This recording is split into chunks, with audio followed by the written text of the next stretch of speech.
నేను కూడా ప్రత్యేక పరిస్థితుల్లో వాళ్ళు 2 సీట్లు అనౌన్స్ చేశారు కాబట్టి నేను కూడా 2 సీట్లు అనౌన్స్ చేస్తున్నాను ఈ రోజున. అది పరిస్థితులు అలాంటివి. సో నాకు కూడా ఒత్తిడి ఉంటుంది, అప్పుడు చంద్రబాబు గారికి కూడా ఒత్తిడి ఉంటుంది, నాకు కూడా ఒత్తిడి ఉంటుంది. కాబట్టి ఆ ఒత్తిడిని నేను కూడా తట్టుకోవడానికి రిపబ్లిక్ డే రోజున నాకు R అక్షరం బాగుందనిపించింది. రిపబ్లిక్ డే RRR లాగా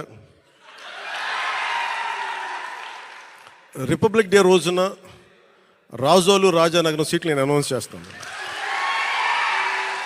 సో ఈ రిపబ్లిక్ డే రోజున అందరం బాగుండాలి, అద్భుతాలు జరగాలి మనస్ఫూర్తిగా కోరుకుంటూ, రాష్ట్ర ప్రజలకి బంగారు భవిష్యత్తు జనసేన తెలుగుదేశం ప్రభుత్వం ఇస్తాయని మనస్ఫూర్తిగా కోరుకుంటూ,